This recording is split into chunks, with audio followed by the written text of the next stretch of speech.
교회 여러분 평안한 아침 맞고 계신가요? 3월 14일 금요일 새벽 성서 읽기 시작하겠습니다. 오늘은 기도와 일의 조화라는 제목으로 마가복음의 말씀을 연이어서 묵상하겠습니다. 먼저 오늘의 한마디는 종교개혁자 마틴 루터의 말입니다.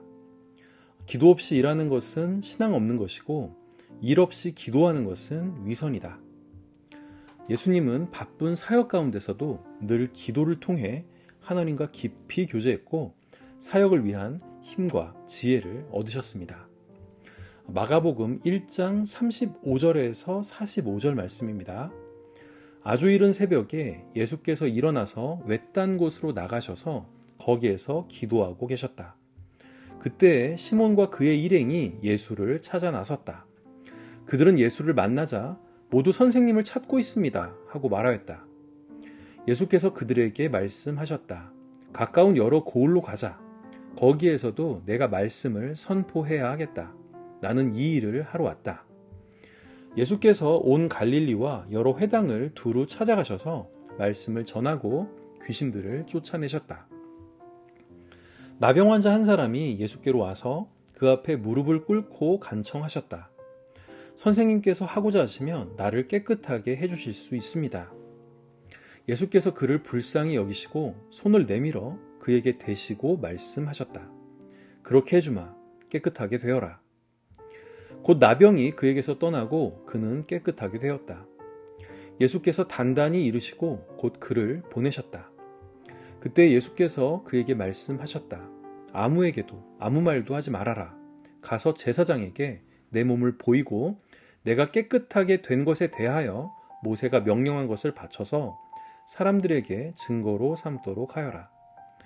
그러나 그는 나가서 모든 일을 널리 알리고 그 이야기를 퍼뜨렸다. 그러므로 예수께서는 드러나게 동네로 들어가지 못하시고 바깥 외딴 곳에 머물러 계셨다. 그리고 사람들이 사방에서 예수께로 모여들었다. 기도에 있어서 그리스도인들은 보통 두 부류로 나뉘는 것 같습니다. 일에 치여 기도를 잊은 사람과 기도만 하고 행동하지 않는 사람이 그들이죠.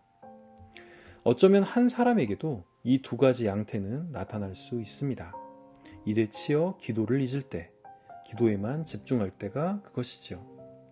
하지만 예수님은 기도와 일을 조화롭게 해나가셨습니다. 그러면 본문을 살펴보겠습니다. 먼저 35절입니다. 바쁜 사역 가운데서도 예수님은 이른 새벽 외딴 곳으로 가셔서 기도하셨습니다. 예수님이 자신의 첫 시간을 기도에 쓰셨다라는 것은 예수님께도 기도가 그만큼 중요했다는 사실을 보여줍니다. 예수님은 사역으로 인해 방전된 몸과 마음을 기도를 통해 충전하셨을 겁니다. 하나님이 주시는 새로운 힘으로 말이지요. 이처럼 우리도 하루를 기도로 시작했으면 좋겠습니다. 그래서 하나님과의 깊은 교제 속에서 매일을 살아갈 힘을 충전받았으면 좋겠습니다. 이제 36절에서 39절입니다. 시몬과 제자들은 기도하고 계시던 예수님을 찾아 나섭니다. 그리고 예수님을 만나자 모두 선생님을 찾고 있다고 말합니다. 기도가 끝나기 무섭게 일거리를 가지고 오는 제자들의 모습입니다. 여기에서 찾다, 구하다로 번역된 헬라어 제테오는 나쁜 동기에서 사람을 찾는 것을 의미합니다. 특히 마가는 어머니와 형제들이 예수님을 찾을 때, 또 바리새인들이 예수님을 시험하기 위해 사람을 보낼 때, 그리고 대제사장들과 서기관들이 예수를 체포하려 할 때 등에서 이 표현을 썼기 때문입니다. 이미 제자들은 예수께서 치유의 능력을 베푸신 가버나움에서의 인기를 잘 알고 있었습니다.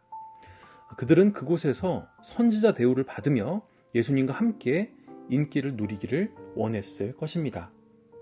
하지만 예수님은 가까운 여러 고을로 가자. 거기서도 내가 말씀을 선포해야 하겠다. 나는 이 일을 하러 왔다. 라고 말씀하십니다. 인기에 휩쓸리지 않고 자신에게 주어진 사명의 길을 선택한 것이지요. 상황을 분별하고 자신이 있어야 할 곳을 선택하는 것. 이것은 기도를 통해 깨어 있음으로 말미암은 행동일 것입니다. 이제 예수님은 온 갈릴리와 여러 회당을 다니시며 말씀을 전하고 귀신들을 쫓아내십니다. 우리 또한 늘 기도하며 분별의 지혜를 가지고 하나님이 우리에게 원하시는 바로 그 일을 해 나갔으면 좋겠습니다. 그때 나병 환자 한 사람이 예수를 찾아옵니다. 여기서 나병은 한센병을 포함한 모든 악성 피부병을 말합니다. 잘 낫지도 않고 보기에도 흉측스러워서 나병 걸린 사람들은 회중에서 아예 격리되었습니다. 그들은 가족이 사는 집에 들어갈 수도, 사람과 대화를 나눌 수도 없었습니다. 혹시라도 사람을 만나게 되면 윗입술을 가리고 나는 부정하다, 부정하다 하고 외쳐야 했습니다. 참 비참하지요. 그래서 그들은 혼자서 성 밖에서 살아야 했습니다. 완전한 사회적 격리와 배제가 일어난 것입니다.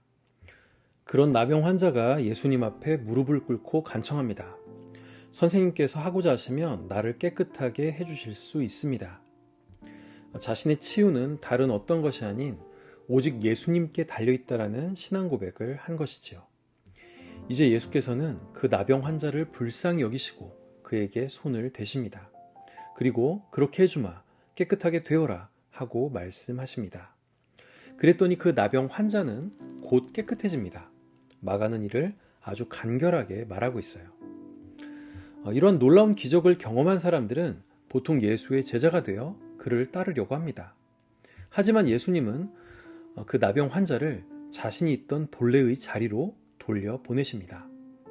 그러면서 예수님은 아무에게 아무 말도 하지 말고 제사장에게 내 몸을 보이고 모세가 명한 제물을 바쳐서 사람들에게 증거를 삼도록 하라 라고 그에게 엄히 말씀하십니다.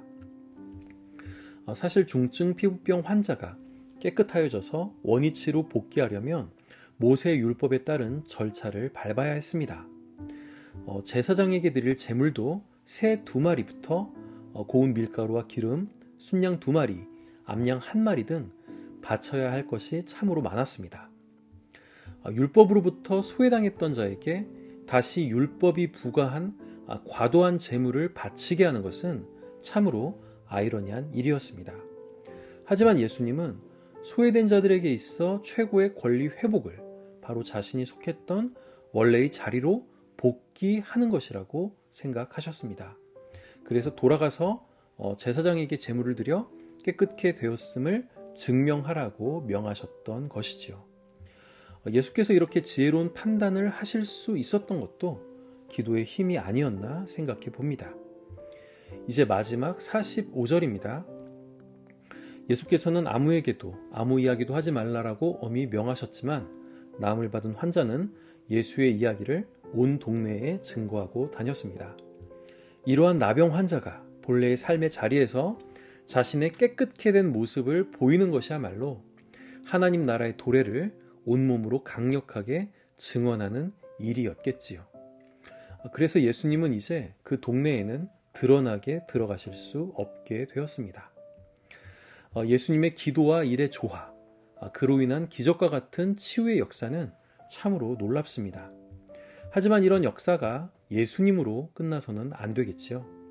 우리도 예수님의 제자로서 너무 기도에만 또 너무 일에만 치우치지 말고 기도와 일의 리드미컬한 조화로 우리의 삶을 추동해 나갔으면 좋겠습니다.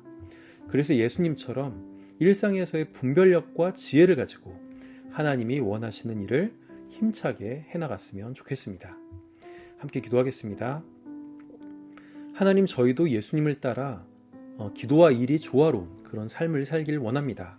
그래서 분별력 있고 지혜롭게 하나님의 일을 해나가길 원합니다. 저희와 함께 해주세요. 예수님의 이름으로 기도드립니다. 아멘. 오늘의 찬양은 제이어스의 원하고 바라고 기도합니다 입니다. 기도로 시작하는 하루 되시길 바랍니다. 저는 다음 주 목요일에 다시 찾아뵙겠습니다. 감사합니다.